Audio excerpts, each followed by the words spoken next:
burya kugira ngo shitani tugireho ububasha, ikintu kiba ububasha ni icyaha. Twirinze icyaha ntabwo shitani yakongera kudushobora, irahunga. None se yakujyamo ite? Byanze bikunze kugira ngo ikujyemo igomba kubanza ikagukoresha icyaha, haba mu bitekerezo, haba mu magambo, haba mu bikorwa. Gukuramo inda ku bushake cyangwa kuba icyitso cy'uwashaka kuyikuramo, kugerageza kwiyahura, gufasha umurwayi gupfa vuba nk'icyaha cya jenoside n'ibindi byaha byibasiye inyokomuntu, ibyaha by'intambara, kwica urubozo, gusambanya abana, gusambanya uwo muva indimwe cyangwa uwo mufitanye isano ya hafi cyane, gusambana n'uwo muhuje igitsina, gusambanya inyamaswa. Ibyo byaha byose rero tumaze kuvuga nibyo padiri atubwira ko bitangirwa imbabazi n'umwepiskopi cyangwa papa. Ubuyobe, imitego n'ibitero bya sekibi, ububasha bwa muntu, urumuri rwa muntu, umutsindo, ubutabazi bw'abamarayika, ubucibwe bwa shitani, ubutabazi bw'abatagatifu, inyenga ku isi, muri umunyu w'isi, muri urumuri rw'isi.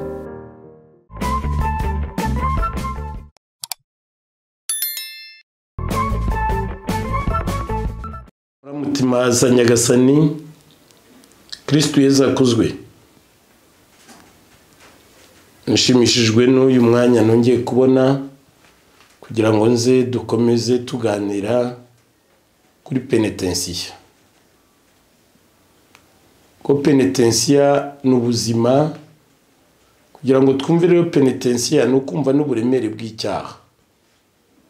Hari igihe nyine twumva icyaha ari ikintu gisanzwe, ntitwumva ububi bwacyo, ariko icyaha cyica roho kikanayirimbura, kandi kikica n'umubiri. Burya nta nubwo cyica roho gusa, n'umubiri kirawica.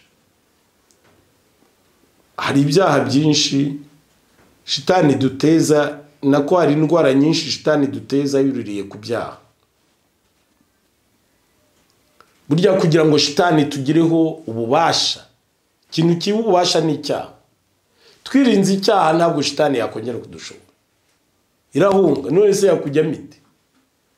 Byanze bikunze kugira ngo ikujyemo igomba kubanza ikagukoresha icyaha, haba mu bitekerezo, haba mu magambo, haba mu bikorwa. Utayemereye rero ntabwo shitani ishobora kukwinjiramo. Niba itakwinjiyemo, ari umubiri wawe ntagishobora kuwukoraho, ari n'ibyo utunze ntishobora kubikoraho. Ko burya ibintu abantu batazi nuko ibyo umuntu aba afite byose biba bizingiye kuri we.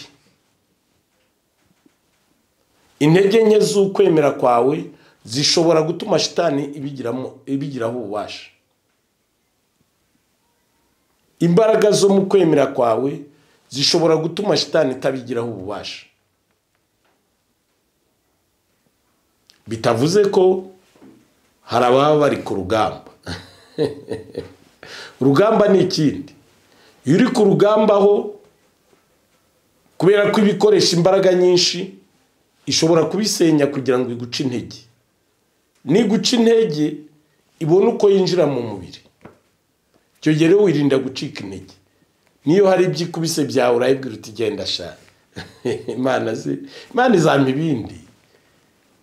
Ukayiseka ikagenda ikajyana ibyo, ariko ntishobore gukora ku mubiri wawe no kuri roho yawe. Aho ni mu rugamba nyine ko amenye ni urugamba barabizi. Ariko mu buryo busanzwe kugira ngo igire ububasha ku byawe nuko uba wayikinguriye. Uyu munsi rero turakomeza tureba nkuko nabibasezeranije, ngo ese hari ibyaha umupadiri adashobora kumaho imbabazi ako kanya. Icyo nicyo tugiye kureba. Mbere yuko tukireba rero, katubwira umubyeyi Bikira Mariya kugira ngo aze adufashe muri iki kiganiro. Ku izina ry'Imana Data na Mwana na Roho Mutagatifu, amina. Mubyeyi wacu Bikira Mariya, ndagutumiye kugira ngo uze muri iki kiganiro cyacu udufashe, utugire inama, udusabire kugira ngo dushobore gutsinda icyaha, dushobore gutsinda ibigeragezo, dushobore gutsinda sekibi, kandi dushobore kumva agaciro k'intebe ya penetensiya. Ndakuramutsa Mariya, ujine muhorana n'Imana, wahebuje abagore bose umugisha, na Yezu umwana wabyara asingizwa. Mariya mutagatifu umubyeyi w'Imana, urajya udusabira tw'abanyabyaha kuri ubu n'igihe tuzapfira. Amina. Ku izina ry'Imana Data na Mwana na Roho Mutagatifu. Amina. Padiri rero aratubwira ati, ese hari ibyaha umupadiri adashobora kumpaho imbabazi ako kanya? Ibyaha byose wicujije ubikuye ku mutima, bikakubabaza, ukabyanga, ukabyihana, kandi ukigira inama yo kutazabisubira, urabikizwa. Iki kintu kirakomeye, reka tugisubiremo. Kuko hari n'abantu bajya muri ya penetensiya ariko yumva yakoze icyaha gusa, ariko ugasanga ibi padiri atubwira nta n'uwabitekerejeho. Aratubwira ati, ibyaha byose wicujije ubikuye ku mutima, bikakubabaza. Wumva icyambere na mbere kigomba kubanza kukubabaza. Ukabyanga, ugomba kucyanga. Ukabyihana, kandi ukigira inama yo kutazabisubira, urabikizwa. Ni koko nta cyaha Nyagasani atababarira, ariko nanone hakurikijwe uburemere bw'ibyaha bibaho, Kiliziya yasanze ari ngombwa gufasha abana bayo kumva neza kurushaho uburemere bw'ibyaha bimwe na bimwe, kugira ngo byirindwe uko bishobotse kose. Hari ibyaha rero umupadiri adashobora gutangaho absolution ako kanya, ndetse bikaba bireba umwepiskopi cyangwa se papa, bitewe n'uburemere bw'icyaha. Kandi ibyo bikaba biteganywa n'igitabo cy'amategeko ya Kiliziya. Ibyo byaha biri mu byiciro bikurikira. Tugiye kureba ibyiciro by'ibyaha.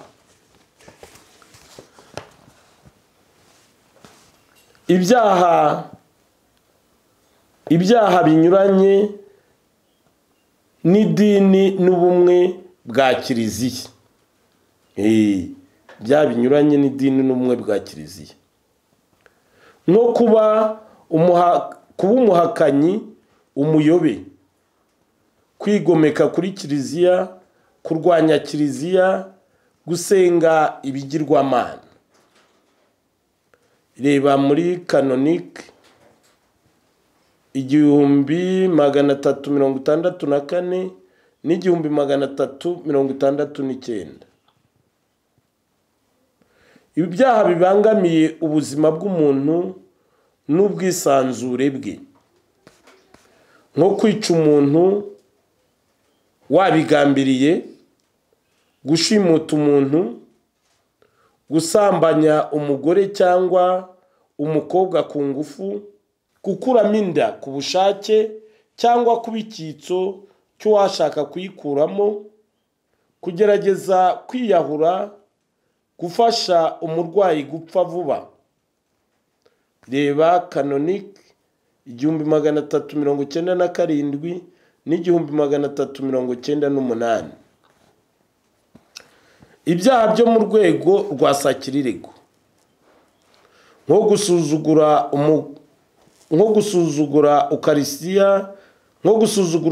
ukarisitiya cyangwa kuyonona nkana,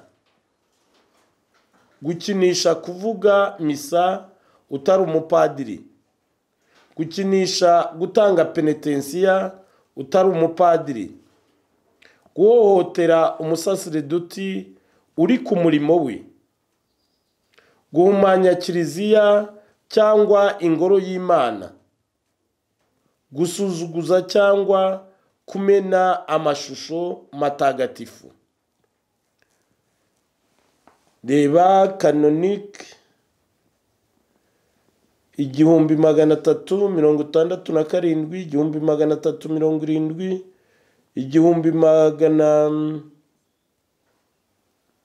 1375, 1376, 1378, 1387 1388. Aya ni amategeko ya kiliziya. Ibyaha byo mu rwego rw'amahano. Ibyaha byo mu rwego rw'amahano nk'icyaha cya jenoside n'ibindi byaha byibasiye inyokomuntu, ibyaha by'intambara, kwica urubozo, gusambanya abana, gusambanya uwo muva inda imwe cyangwa uwo mufitanye isano ya hafi cyane, gusambana n'uwo muhuje igitsina, gusambanya inyamaswa. Ibyo ni ibyaha by'amahano. Ibyo byaha byose rero tumaze kuvuga nibyo padiri atubwira ko bitangirwa imbabazi n'umwepiskopi cyangwa papa. Ko bidatangirwa imbabazi na padiri. Dukomeze tureba, padiri akomeza atubwira ati ni iyihe mirimo y'uwicuza dusanga muri penetensiya. Iyo mirimo ni ine: kwisuzuma, kwicuza, kwirega, gutanga ikiru umuntu amaze guhabwa imbabazi z'Imana. Ubundi se umurimo uruta iyindi muri iyo yose ni uwuhe? Ni ukwicuza no kwigira inama yo kutazabisubira. Udashaka kwanga ibyaha bye no kubireka nta mbabazi abona. Urumva, nubwo mu ntebe ya penetensiya nyine tuba tubona padiri, ariko ni Yezu yitanga. Urumva rero udashaka kubyanga no kubireka urabyirega, ariko nta mbabazi ubona. Padiri agakomeza atubwira ati none ko hari igihe njya mu ntebe ya penetensiya nkumva ubwoba bubaye bwinshi, biba bitewe n'iki? None nabigenzane? Bibaho rwose. Akenshi ni Sekibi uba ushaka kubyivangamo ngo ugire ubwoba witahire uticujije. Ikindi ni uko bishobora no guterwa n'igihe uherukira guhabwa penetensiya. Uko hashize igihe kinini niko iyo uje wumva ibyaha biguteye ubwoba. Umuntu ukunda guhabwa penetensiya atsinda ubwoba. Bishobora kandi guterwa n'uburemere bw'ibyaha wakoze. Ushobora no kureba umupadiri ukumva ugize ubwoba cyangwa se isoni bitewe n'ibicumuro byawe cyangwa se bitewe n'uko muziranye, maze ugasanga biguteye isoni cyangwa ubwoba. Niba rero wumva ubwoba bukuganza, ushyiremo akanyabugabo, ubanze wiganirize umupadiri, nuko agufashe kuva muri ubwo bwoba kandi ushobore kwicuza. Hari n'abahitamo kujya kureba umupadiri ngo bisanzuyeho. Ni byiza koko iyo usanze umupadiri wizeye kandi wumva wisanzuyeho nibyo. Ariko nanone ni ngombwa kumenya ko umupadiri wese uri mu mirimo ya Nyagasani uko Kiliziya yamutumye kandi nta miziro yindi afite, ububasha yahawe na kiliziya bwo gukiza ibyaha. Ndasubiramo wanza mbisomye nabi. Ni ngombwa kumenya ko umupadiri wese uri mu mirimo ya Nyagasani uko kiliziya yamutumye, kandi nta mirimo yindi, nta miziro yindi afite, ububasha yahawe na kiliziya bwo gukiza ibyaha nyine buba buhari.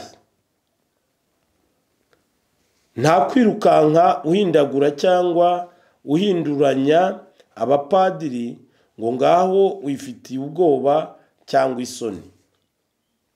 Nukwitonda ugashira ubwoba kandi ugatsinda isoni, dore ko Sekibi ariyo ibidushyiramo.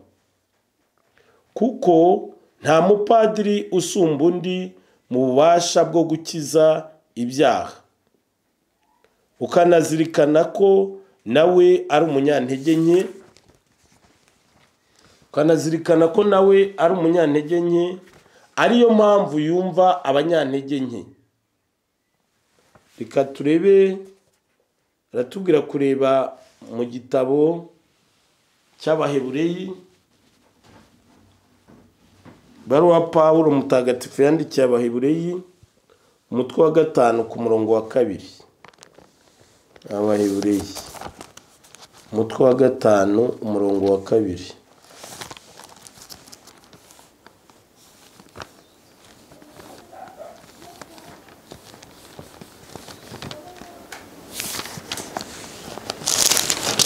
Baruwa Pawulo mutagatifu yandikiye Abahebureyi, umutwe wa 5 umurongo wa 2.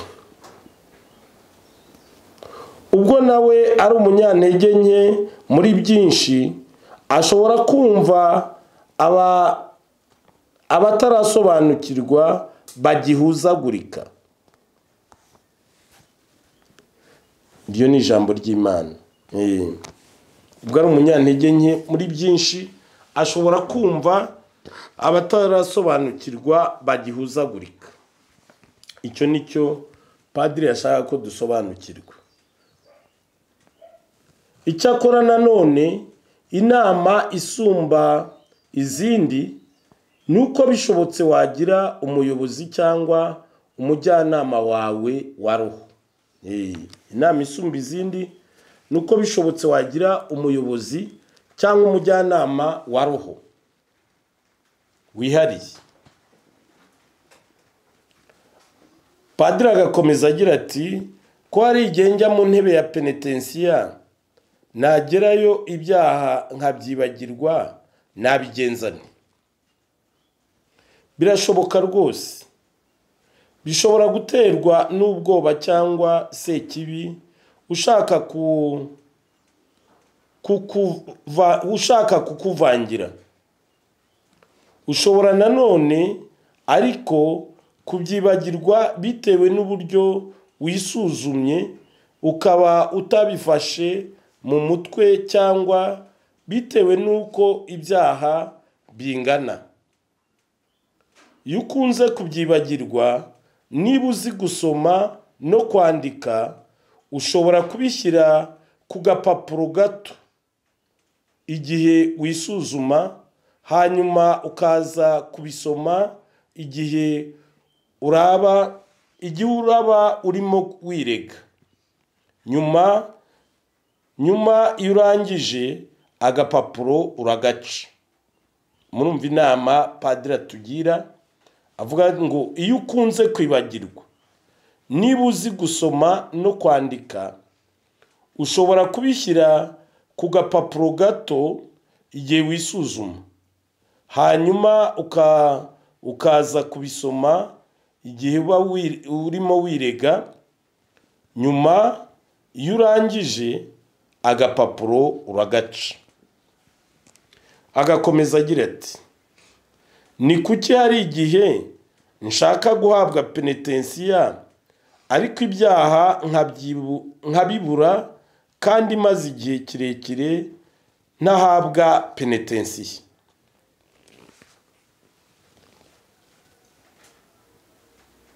Ibi byaterwa n'impamvu nyinshi. Iz'ingenzi ni izi zikurikira: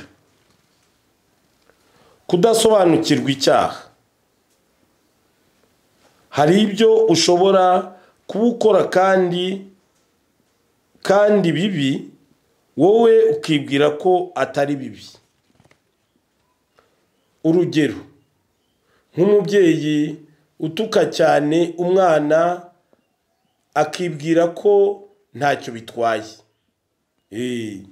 Umubyeyi utuka cyane umwana akibwira ko ntacyo bitwaye. Kwisuzuma nabi. Erega n'intungane bwira icumuye karindwi. None se ndi intungane? Soma Imigani 24 ku murongo wa 16. Imigani 24 ku murongo wa 16. Reka naho tuharebe. Igitabo cy'Imigani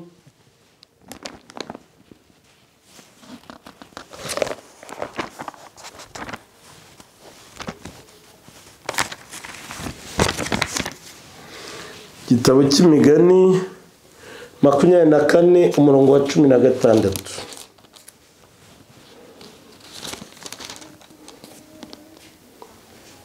Baratubwira bati, koko rero intungane niyo yagwa inshuro ndwi irongera ikabyuka, naho abagome borama mu makuba.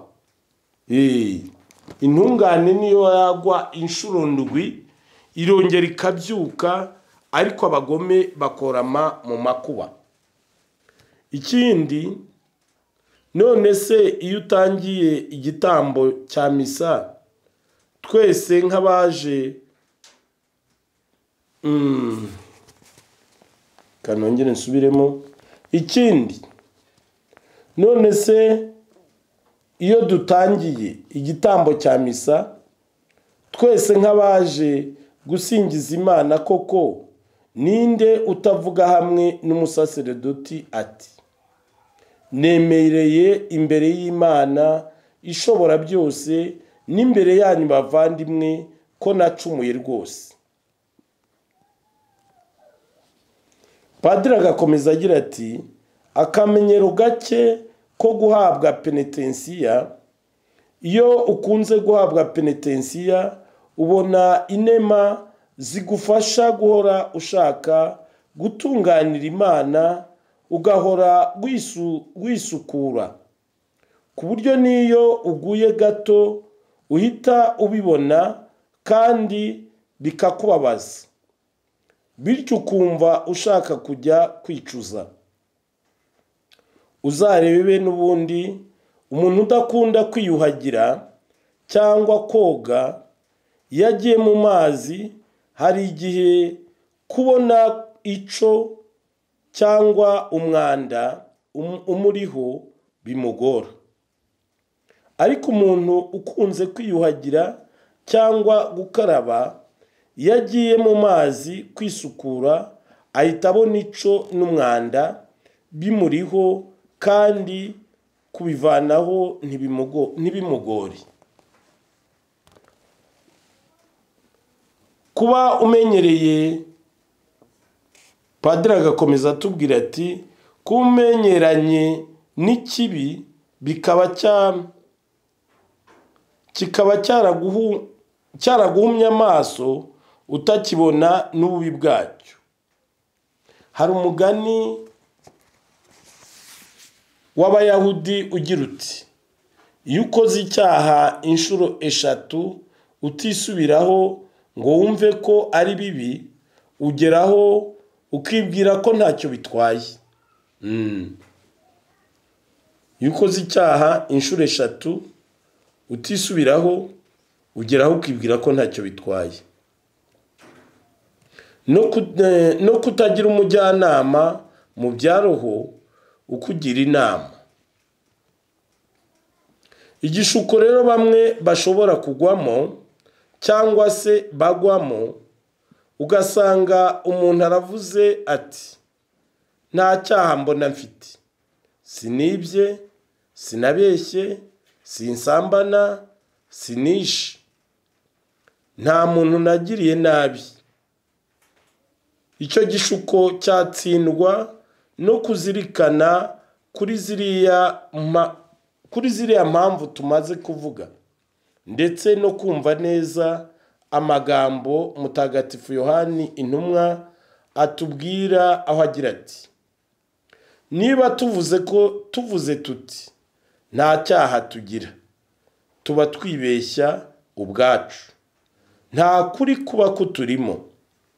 Ariko niba twishinja ibyaha byacu, Imana idahemuka kandi yuje ubutungane izatubabarira ibyaha byacu kandi iduhanagureho icyitwa ubucumuzi cyose. Niba rero tuvuze tuti nta cyaha twigeze dukora, tuba tuyigize umubeshyi kandi ijambo ryayo ntiritubemo. Ibyo turabisanga mu ibaruwa ya mbere ya Yohani, umutwe wa mbere, umurongo wa 8 kugeza ku wa 10. Tuzirikane kandi n'aya magambo ya Yakobo mutagatifu ugira ati: koko rero umuntu ukurikiza itegeko ryose ariko agateshuka ku ngingo yaryo imwe gusa, aba akwiye guhanwa nk'uwayishe yose. Kuko wavuze ati ntuzasambane, yaranavuze ati ntuzice. Niba rero utasambanye ariko ukica, uba wishe amategeko. Ibaruwa ya Yakobo umutwe wa 2, umurongo wa 10 kugeza 11. Turebere hamwe noneho kwisuzuma icyo ari cyo. Kwisuzuma ni iki? Bisuzuma bati? Uwisuzuma yitondera iki? Kwisuzuma ni iki? Nyagasani, ndashaka kwicuza. Kwisuzuma niwo murimo wa mbere mu mirimo y'ugiye kwicuza mu isakaramentu rya penetensiya. Ukaba umurimo ukomeye kandi w'ingenzi, kuko iyo ukozwe neza n'indi yose igenda neza, maze uwicuza agataha akize neza rwose. Ukwisuzuma ni ukwibaza mu mutima kugira ngo umenye icyo wacumuye, umenye icyaha cyawe, umenye aho utatunganije, ari mu bitekerezo, mu byifuzo, mu magambo, mu bikorwa, mu kutarangiza ibyo wari utegetswe, cyangwa se mu byo wirengagije gutunganya kandi wari ubitegetswe. Iyo umaze kwisuzuma neza, nibwo ubona neza ibyaha wakoze.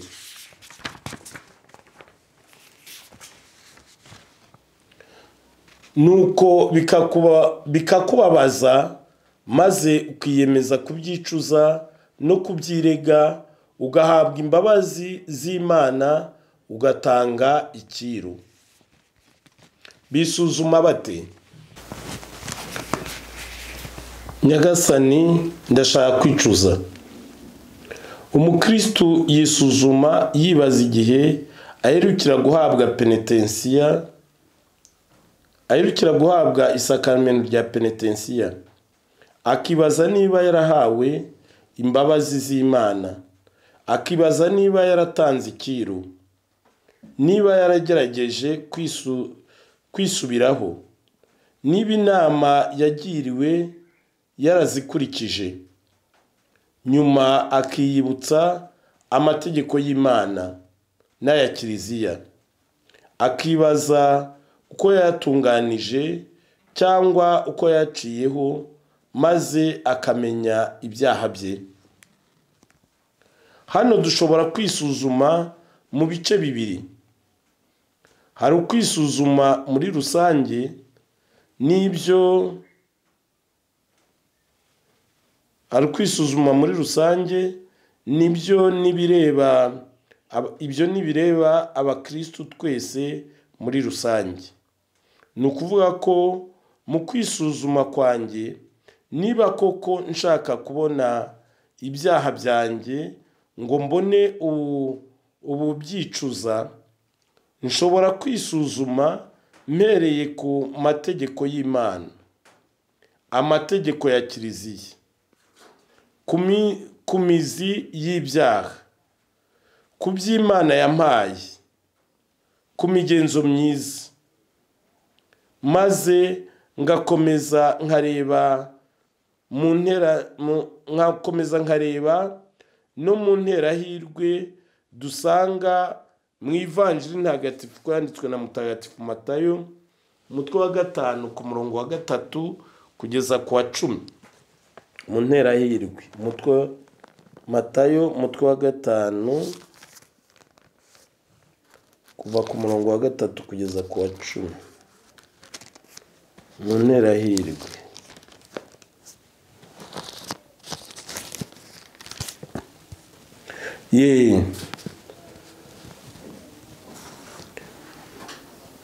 hahirwa abakene ku mutima, kuko ingoma y'ijuru ari iyabo. Umutwe uravuga ngo abahiri, ko nyine nawe ugomba kugenda wumva ko uri umuhire. Hahirwa abakene ku mutima, kuko ingoma y'ijuru ari iyabo. Hahirwa biyoroshya, kuko bazatunga isi ho umurage. Hahirwa abababaye, kuko bazahozwa. Hahirwa abasonzeye ubutungane, bakabugirira inyota, kuko bazahazwa. Hahirwa abagira impuhwe, kuko bazazigirirwa. Hahirwa abakeye ku mutima, kuko bazabona Imana. Hahirwa abatera amahoro, kuko bazitwa abana b'Imana. Hahirwa abatotezwa bazira ubutungane, kuko ingoma y'ijuru ari iyabo. Padiri yatubwira ko mu kwisuzuma tugomba kureba n'izi ngingo nterahirwe, niba koko twarazitunganije. Nyuma noneho hari ibice byihariye umukristo wese ashobora kubarizwamo. Ndareba ibyo bice ibyo ari byo, maze ndebe niba hari igice cyihariye nanjye naba mbarizwamo. Impamvu nuko iyo urebye neza buri mukristo bitewe n'igice arimo, usanga n'ubutumwa n'imirimo binyuranye, bityo n'ibyaha dukora cyangwa bikorwa ugasanga binyuranye bitewe n'aho buri wese abarizwa cyangwa igice abarizwamo. Hari ingero: ndi umusaseredoti, uwihaye Imana, umuyobozi, umucamanza, avoka, umusirikari cyangwa umupolisi, umuganga cyangwa utanga imiti, umucuruzi, umukoresha, umukozi, ndubatsi, umubyeyi, umwana, urubyiruko. Ibi byose byamfasha kwisuzuma neza, bityo nkabasha kwicuza neza ngakira rwose.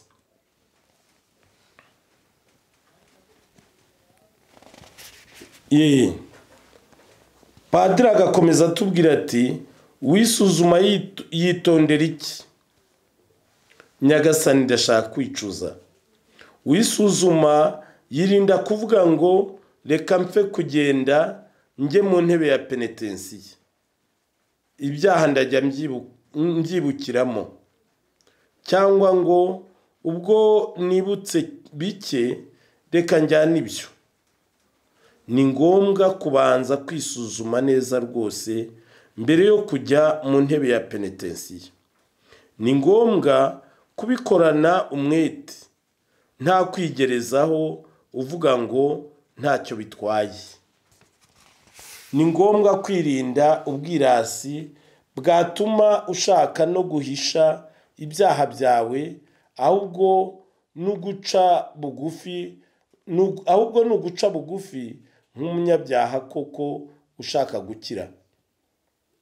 Ni ngombwa gufata umwanya wawe ukiyambaza Roho Mutagatifu kugira ngo akumurikire, akwereke ubwiza bw'Imana n'impuhwe zayo. Bityo uzabona kubona ububi bwawe imbere ya Nyir'ubutagatifu. Jyewe ndi iki? Ndinde? Ndi umunyabyaha, ndanduye, ntabwo ndi intungane rwose. Nari nkwiye kubona ko ngowe kubera ububi bw'ibyaha byanjye. Nibyo rwose Nyagasani, ndashaka kwicuza. Noneho reka nisuzume rwose, nta buryarya, nta kwihenda, kugira ngo menye ibyaha byanjye maze mbone uko mbyicuza. Bavandimwe, ndumva ikiganiro cy'umunsi twagisubikira hano, tukazakomeza ubutaha tureba kwisuzuma muri rusange mu mategeko y'Imana. Urajya usenga muri rusange mu mategeko y'Imana, urajya usenga Imana imwe gusa, uzaba ari ukunda gusa. Ibyo nibyo tuzareba mu kiganiro gitaha. Ndumva rero uyu munsi twasubikira hano, hanyuma mu kiganiro gitaha tukazakomereza kuri ibi ngibi. Reka nk'uko bisanzwe dusoze tubitura umubyeyi Bikira Mariya, kandi dusaba Nyagasani nemaze ku izina ry'Imana Data na Mwana na Roho Mutagatifu. Amina.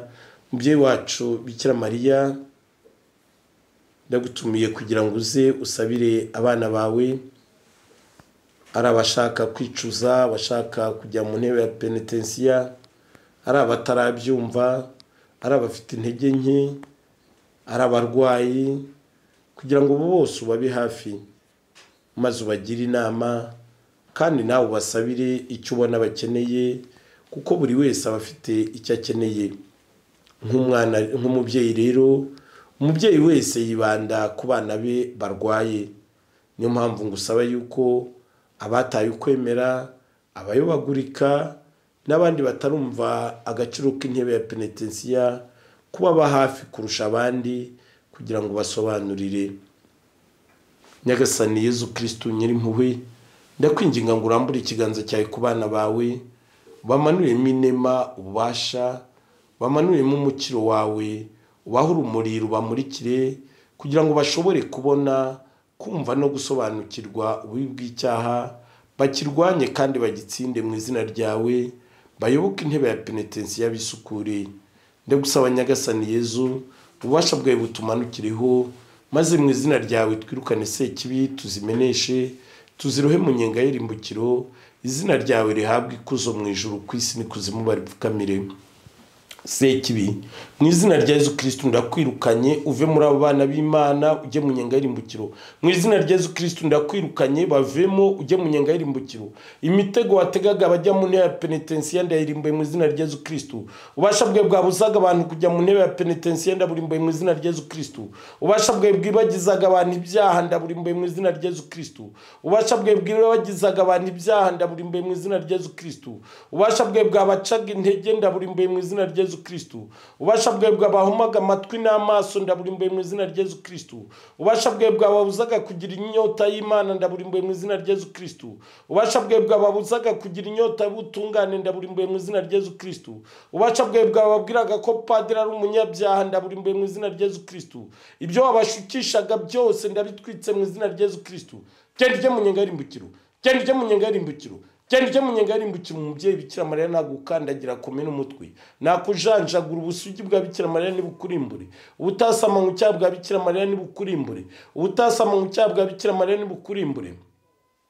icyubahiro Bikira Mariya yahawe mu ijuru n'ikikurimbure, inkoni Yezu Kristo yakubiswe n'izikurimbure, umusaraba Yezu Kristo yabambweho n'ukurimbure, ikizingo cy'amahwa Yezu Kristo yatamirijwe n'ikikurimbure, ishoka y'ingabo zo mu ijuru n'ikwasa umutwe, inkota ya marayika Mikayire n'igushinge mu gakanu, inkota ya marayika Rafayire n'igusatura imbavu, inkota ya marayika Gaburiyeli n'igushahure, inkota ya Pawulo mutagatifu n'iguca amaguru n'amaboko, upfukame munsi y'umusaraba Yezu Kristo yabambweho, munsi y'ibirenge bya Bikira Mariya nyina wa Jambo, munsi y'ukwemera kwa Kiliziya imwe Gatolika itunganye yashinzwe na Yezu Kristo ku ntumwa 12, munsi y'intebe ya Petero mutagatifu, munsi y'impuhwe z'Imana Data na Mwana na Roho mutagatifu, ushyira ikiganza cy'iburyo hejuru ahiri imbere y'ubutabera bw'Imana, imbere y'Imana Data na Mwana na Roho mutagatifu, kutazongera kubuza abantu gushaka penitensiya, kutazongera kubateza indwara zikomoka ku byaha, kutazongera kubakoresha ibyaha, kutazongera kubahuma amaso ngo bazibe n'amatwi, kutazongera urahire n'ibindi byose wabakoreraga n'ibyo wateganyaga kubakorera. Cyari ryo munyenga y'irimbukiro, cyari ryo munyenga y'irimbukiro, cyari ryo munyenga y'irimbukiro, cyari ryo munyenga y'irimbukiro, cyari ryo munyenga y'irimbukiro.